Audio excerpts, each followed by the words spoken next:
Bismillahirrahmanirrahim. Assalamualaikum warahmatullahi wabarakatuh. Saya Yasa Devika Sari dengan NIM 2114040027 dari kelas Tadris Matematika A.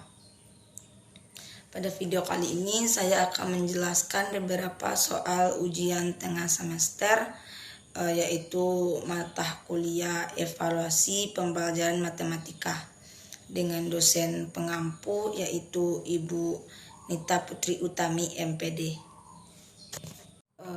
Baik, untuk penjelasan yang pertama atau soal yang pertama, jelaskan apa yang Anda pahami dari hakikat evaluasi pelajaran. Kita lihat dulu dari penjelasan evaluasi itu sendiri. Evaluasi adalah kegiatan yang terencana untuk mengetahui keadaan suatu objek dengan menggunakan instrumen.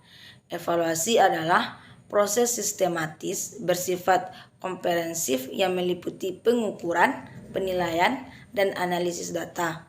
Jadi dari penjelasan atau definisi evaluasi ini dapat kita simpulkan bahwa hakikat evaluasi pembelajaran adalah pada dasarnya hakikat suatu evaluasi pembelajaran itu memiliki kata kunci, yaitu suatu proses. Proses yang dimaksud di sini berisi pengukuran serta penilaian terhadap suatu proses pembelajaran menggunakan alat tes yang bertujuan untuk melihat sejauh mana perkembangan peserta didik dalam belajar. Jadi evaluasi pembelajaran itu bertujuan untuk melihat bagaimana perkembangan peserta didik dalam proses pembelajarannya. Apakah setelah pembelajaran dilaksanakan peserta didik terjadi perkembangan pada pemahaman atau pengetahuan peserta didik atau tidak. Untuk subjek evaluasi pembelajaran itu sendiri ada berbagai macam. Jika untuk mengetahui evaluasi tentang hasil belajar, maka subjeknya adalah seorang guru.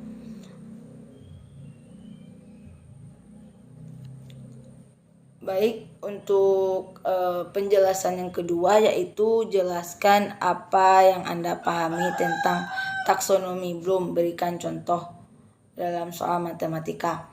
Taksonomi Bloom adalah proses klasifikasi atas prinsip dasar atau struktur yang mengidentifikasi skill atau kemampuan dari tingkatan terendah sampai tertinggi. Jadi taksonomi Bloom itu adalah suatu struktur yang digunakan oleh seorang guru atau pendidik untuk melihat atau mengukur tingkatan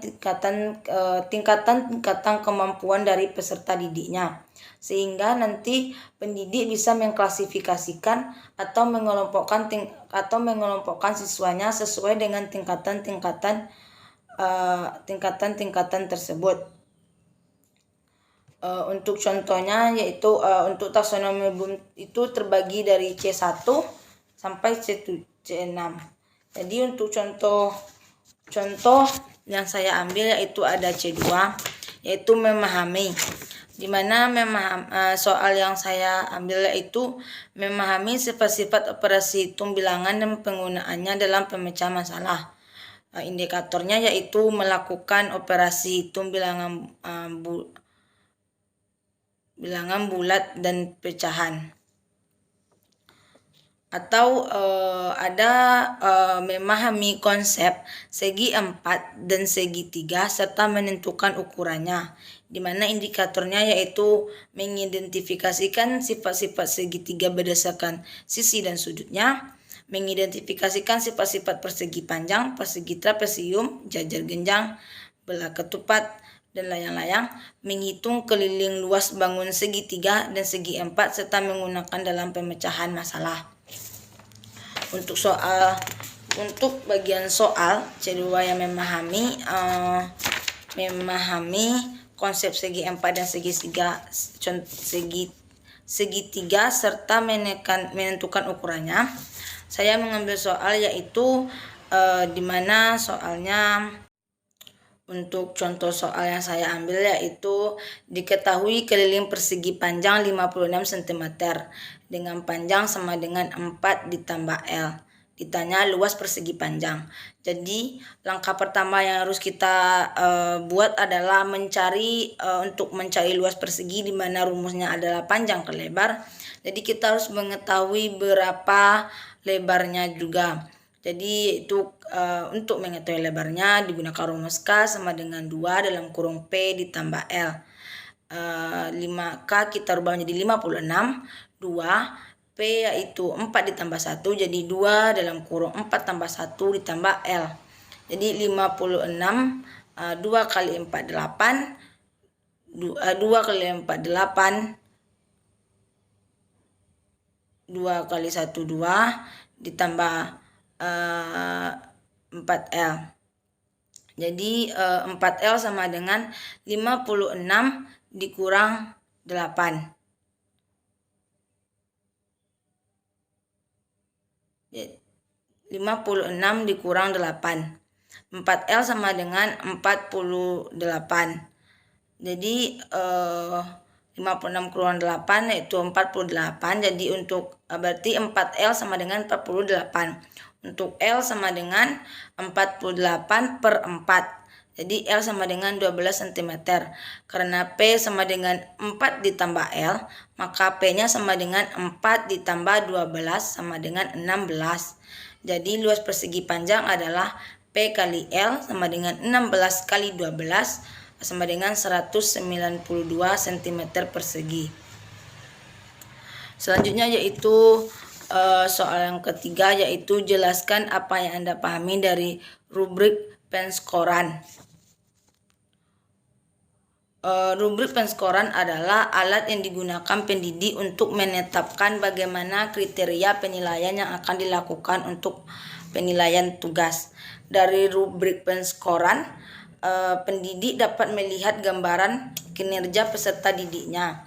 Dan dari rubrik penskoran ini, pendidik bisa mendapatkan data atau informasi yang nyata dari capaian hasil belajar peserta didiknya.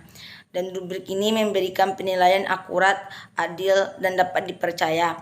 Jadi tenaga pendidik menggunakan rubrik penskoran ini untuk melihat bagaimana hasil dari capaian pembelajaran yang dilakukan oleh peserta didiknya. Selanjutnya yaitu soal keempat, jelaskan apa yang Anda pahami dari validitas tes, reliabilitas tes, indeks kesukaran, daya pembeda, kriteria penilaian soal beserta contoh. Yang pertama untuk validitas tes, di mana validitas tes adalah tingkat ketepatan di mana perangkat penilaian atau yang dilakukan sesuai di mana tes mengukur apa yang sedang diukur. Jadi kata kunci untuk validitas tes yaitu valid. Jadi dia itu tepat, apa yang diukur sesuai dengan atau alat tes mengukur sesuai dengan apa yang akan diukur. Contohnya saja itu ada seperti timbangan. Ada timbangan yang satuannya kiloan atau gram seperti yang digunakan untuk menimbang daging, menimbang dan semacamnya. Itu tidak bisa digunakan untuk menimbang benda yang satuannya inci seperti emas, perak, dan segala macam. Jadi kita harus menyesuaikan apa yang akan kita ukur dan apa alat untuk mengukur. Itu adalah validitas tes. Untuk reliabilitas tes yaitu instrumen tes yang dapat dipercaya. Maksudnya nilai yang didapatkan dari reliabilitas tes dapat tetap walaupun melakukan berulang-ulang. Jadi maksudnya di sini reliabilitas tes itu adalah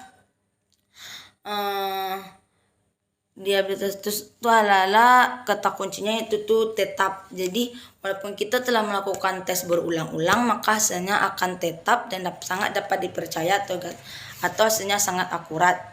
Contohnya saja, misalnya seorang pendidik memberikan soal kuis kepada peserta didiknya pada pada pertemuan pada tanggal awal bulan. Di sana setelah itu dalam jangka waktu beberapa minggu peserta didik melakukan tes kembali atau melakukan kuis kembali dengan soal yang sama. Jika hasilnya itu tetap, maka itu termasuk realitas tes yang sangat yang tinggi karena dia itu memiliki ketetapan nilai atau nilainya itu tetap walaupun dilakukan tes ulang. Yang ketiga yaitu indeks kesukaran, di mana indeks kesukaran ini merupakan struktur indikator yang menunjukkan bagaimana tingkatan soal. Maksudnya di sini di mana indeks kesukaran ini dapat bisa melihat serta memisahkan tingkatan dari soal, yaitu soal yang susah, sedang, atau mudah. Jadi indeks kesukaran ini sangat berguna bagi pendidik saat pendidik itu akan melakukan tes kepada peserta didiknya. Contohnya saja ketika akan melaksanakan ujian setengah semester atau ujian semester, nanti peserta didik akan membuat berbagai macam soal dengan tingkat kesukaran, indeks kesukarannya sudah berbeda-beda. Mungkin ada soal yang dimulai dengan soal yang mudah, soal yang sedang, sampai ke soal yang sulit atau soal yang susah. Yang keempat ada daya pembeda, di mana daya pembeda ini merupakan kemampuan dari soal yang dibuat. Maksudnya kemampuan ini yaitu kemampuan untuk membedakan tingkat kemampuan siswa. Jadi soal ini bisa membedakan tingkat bisa membedakan kemampuan siswa. Mungkin ada siswa yang memiliki tingkat kemampuan rendah dan ada siswa yang memiliki tingkat kemampuan tinggi. Contohnya saja terdapat pada taksonomi Bloom yang bagian analisis itu kebanyakan siswa tidak bisa menyelesaikannya. Pada pembagian soal yang menggunakan analisis itu akan terjadi kesulitan bagi siswa yang berkemampuan rendah. Jadi di sana akan dapat dibedakan di mana ada siswa yang berkemampuan tinggi dan ada siswa yang berkemampuan rendah.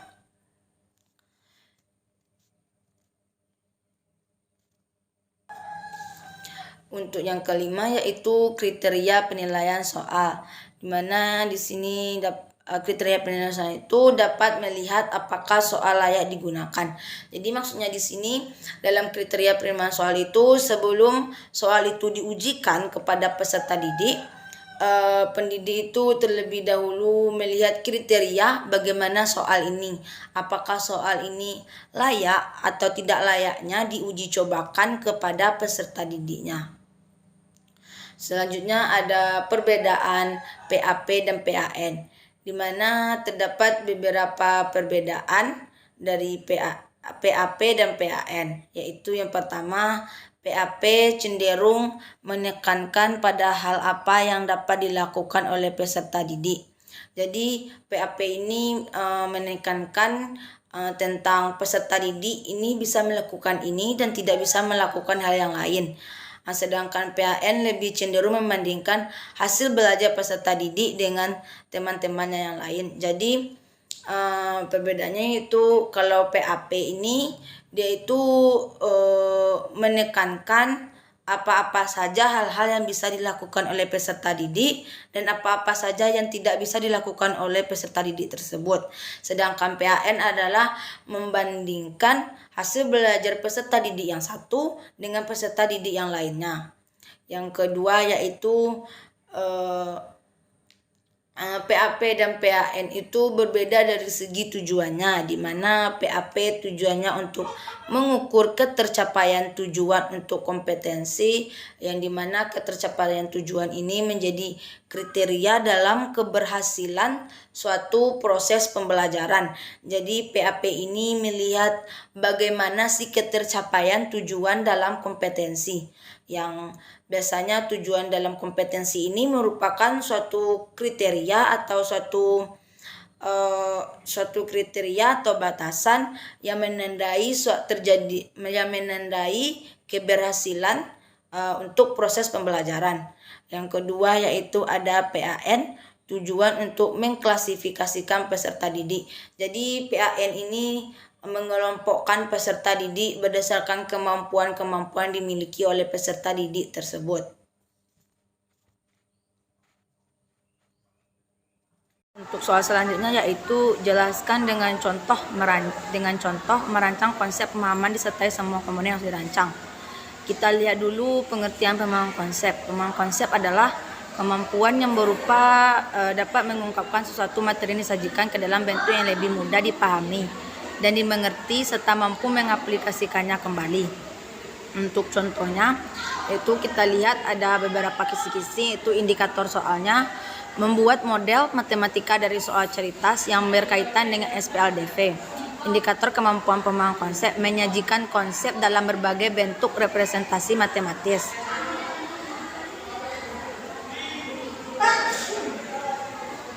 Untuk contoh soalnya yaitu buatlah model matematika dari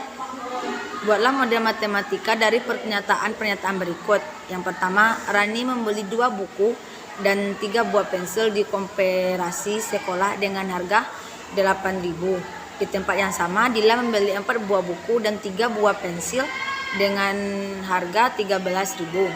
Maka untuk jawabannya yaitu kita misalkan dulu buku sama dengan X dan pensil sama dengan Y. Rani membeli 3 buah buku dan 2 buah pensil dengan harga 8.000, berarti 3X ditambah 2Y sama dengan 8.000. Untuk itu dijadikan persamaan 1. Dan Dila membeli 4 buah buku dan 3 buah pensil dengan harga 13.000, berarti 4X ditambah 3Y sama dengan 13.000. Maka 3X tambah 2Y sama dengan 8.000. 4X ditambah 3Y sama dengan 13.000.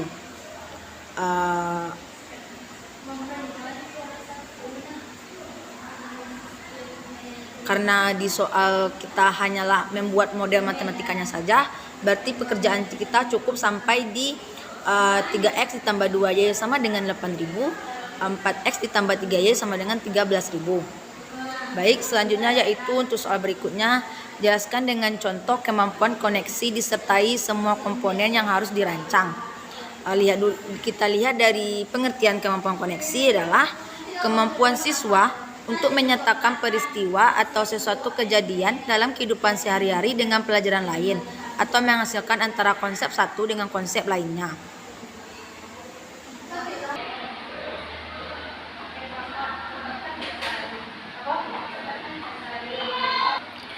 Baik, untuk soal selanjutnya yaitu jelaskan dengan contoh kemampuan koneksi disertai semua komponen yang harus dirancang. Jadi kita lihat dulu dari pengertian kemampuan koneksi, yaitu kemampuan koneksi adalah kemampuan siswa untuk menyatakan peristiwa atau suatu kejadian dalam kehidupan sehari-hari dengan pelajaran lain atau menghasilkan antara konsep satu dengan konsep lainnya. Jadi kemampuan koneksi ini yaitu dapat menghasilkan konsep satu dengan konsep lainnya. Untuk contoh yaitu saya mengambil salah satu kisi-kisi, yaitu di mana materinya yaitu pola pikir, indikator kemampuannya koneksi matematis yaitu jadi indikatornya yaitu menyelesaikan permasalahan matematika yang berhubungan dengan antar topik matematika. Indikator soalnya yaitu melihat koneksi matematis siswa antara topik matematika. Soalnya yang saya ambil yaitu dengan memakai ciri-ciri penulisan bilangan yang mempunyai pola bilangan persegi, tentukan bilangan manakah yang mengikuti pola persegi. Yaitu ada bilangan pertama 60, bilangan kedua 196, dan bilangan ketiga 225. Untuk jawabannya yaitu kita buat dulu diketahui yang ada di soal tadi. Bilangan A atau bilangan pertama sama dengan 60, bilangan B sama dengan 196, dan bilangan C yaitu 225. Yang ditanya yaitu pola bilangan persegi.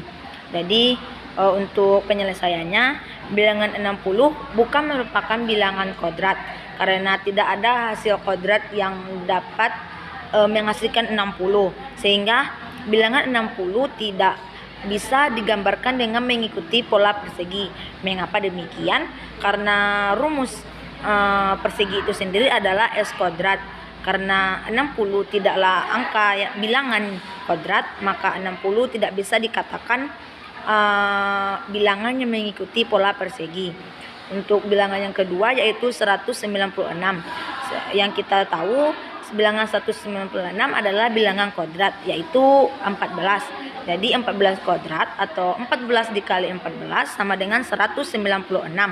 Sehingga bilangan 196 dapat digambarkan dengan mengikuti pola bilangan persegi. Bilangan yang ketiga yaitu bilangan 225 adalah bilangan kuadrat dari 15. Jadi 15 kuadrat atau 15 kali 15 sama dengan 225. Sehingga bilangan 225 dapat digambarkan dengan mengikuti pola bilangan persegi.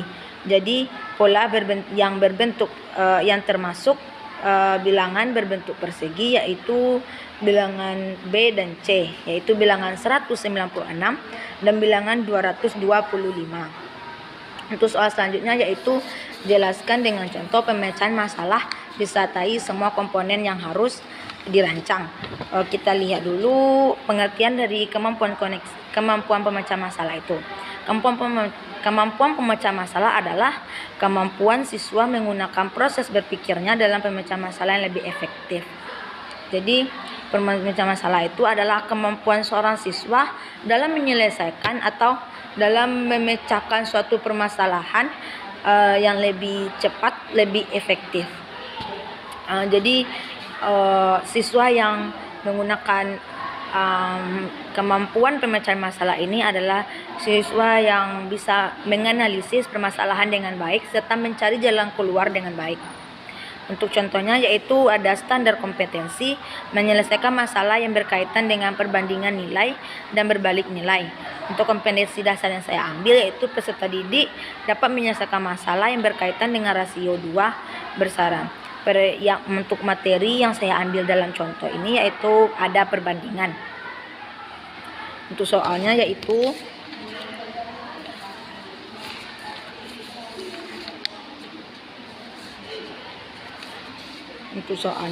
ada perbandingan panjang jalan perbandingan panjang jalan 7 hari lalu yang sudah diperbaiki jalan hakim dan jalan rumahan adalah soalnya yaitu memahami masalah indikatornya.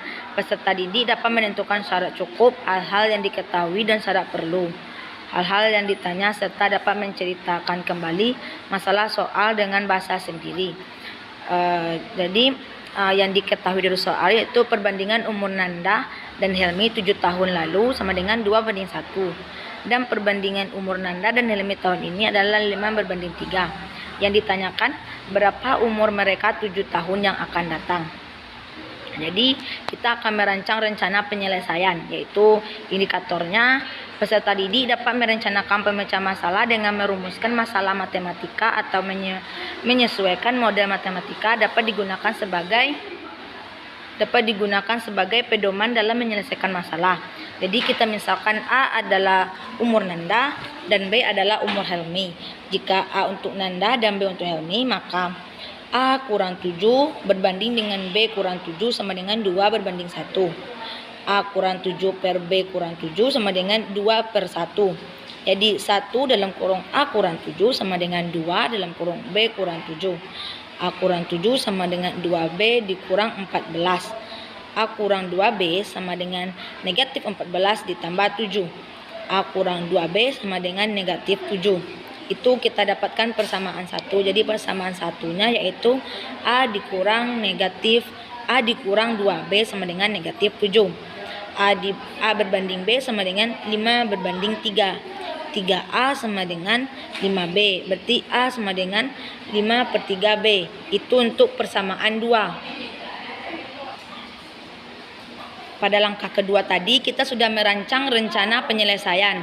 Sekarang yaitu melaksanakan rencana penyelesaian. Indikatornya yaitu peserta didik menerapkan strategi untuk menyelesaikan berbagai masalah dengan menggunakan langkah-langkah secara benar. Kita substitusikan dulu persamaan 1 dan persamaan 2 yang telah kita dapatkan tadi, yaitu 5/3B dikurang 2B sama dengan negatif 7. Jadi karena tadi kita dapatkan A-nya yaitu 5/3B, kita ganti nilai A tadi jadi 5/3B. Jadi 5/3B dikurang 2B sama dengan negatif 7. 5/3B dikurang 6/3B sama dengan negatif 7. Negatif 1/3B sama dengan negatif 7. Jadi untuk B sama dengan 21, yaitu didapatkan dari negatif 7 dikali dengan negatif 3. Berarti A sama dengan 5 didapatkan, B sama dengan 21. Untuk mencari nilai A-nya yaitu tadi kita dapatkan A sama dengan 5/3B. Jadi kita ganti saja nilai B-nya menjadi 21. Jadi 5/3 dikali 21. 3 kita bagi dengan 21 yaitu dapat 7. Jadi 5 kali 7 yaitu 35. Yang langkah selanjutnya yaitu memeriksa kembali langkah penyelesaian. Indikatornya, peserta didik dapat menyelesaikan atau menginterpretasikan hasil permasalahan dan melakukan pemeriksaan kebenaran hasil atau jawaban soal terhadap soal. 7 tahun yang akan datang, umur Nanda 35 ditambah 7 sama dengan 42. Umur Helmi sama dengan B yang itu berat 21 ditambah 7 sama dengan 28. Jadi 7 tahun yang akan datang umur Nanda dan Helmi adalah 42 umur Nanda dan 28 tahun umur untuk Helmi. Untuk soal berikutnya yaitu jelaskan dengan contoh berpikir kritis disertai semua komponen yang harus direncanakan. Kemampuan berpikir kritis. Kita lihat dulu dari pengertian kemampuan berpikir kritis, yaitu kemampuan berpikir kritis adalah kemampuan berpikir dan beralasan dalam mengambil keputusan. Untuk contohnya yaitu nyatakan hubungan yang berlaku mengenai sisi segitiga sisiku pada gambar di bawah ini menggunakan teorema Pythagoras, di mana ada dua segitiga yaitu segitiga X, Y, Z dan juga E, F, G. Untuk penyelesaiannya yaitu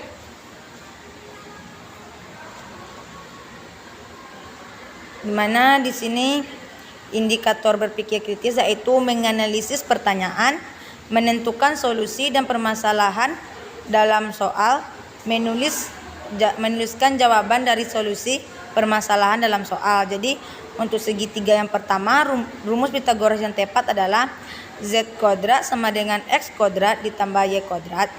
Jadi X kuadrat sama dengan Z kuadrat dikurang Y kuadrat. Y kuadrat sama dengan Z kuadrat dikurang X kuadrat. Untuk segitiga yang kedua, rumus Pythagoras yang tepat adalah DF kuadrat sama dengan DE kuadrat ditambah EF kuadrat. Jadi DE kuadrat sama dengan DF kuadrat dikurang EF 2 kuadrat. Jadi EF kuadrat sama dengan DF kuadrat dikurang DE kuadrat. Untuk yang terakhir yaitu jelaskan dengan contoh berpikir kreatif disertai semua komponen yang harus dirancang. Jadi berpikir kreatif adalah suatu pemikiran yang berusaha menciptakan gagasan baru. Berpikir kreatif merupakan serangkaian proses terhadap memahami masalah, membuat gagasan baru, tebakan dan masalah, mencari jawaban, mengusulkan bukti dan akhirnya melaporkan hasilnya. Berdasarkan pengertian di atas, dapat disimpulkan bahwa berpikir kreatif adalah kemampuan seseorang dalam menganalisis sesuatu berdasarkan data atau informasi untuk menghasilkan suatu ide-ide baru dalam memahami permasalahan.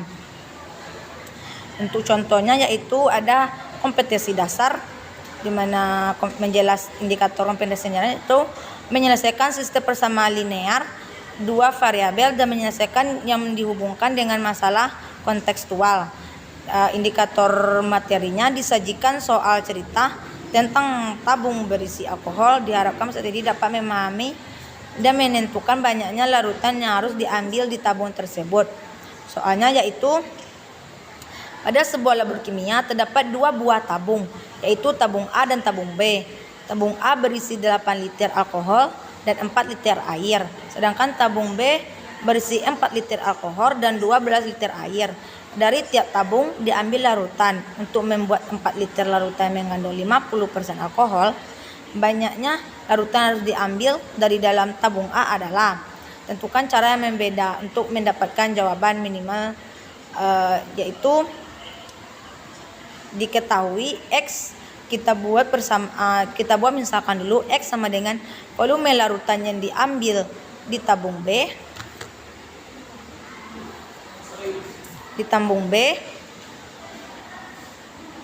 dan Y sama dengan volume larutan yang diambil di tabung B. 2 yaitu tabung A berisi 8 liter alkohol dan 4 liter air. Tabung B berisi 4 liter alkohol dan 12 liter air. Dari dalam tiap tabung diambil larutan untuk membuat 4 liter larutan yang mengandung 50% alkohol. Jadi jalannya itu 8X ditambah 3Y sama dengan 24. 8X ditambah 3 dalam kurung 4 dikurang X sama dengan 24. 8X ditambah 12 dikurang 3X sama dengan 24. 5X sama dengan 12. X sama dengan 12 per 5. X sama dengan 2,4 liter. Jadi banyaknya larutan yang diambil di tabung A adalah 2,4 liter.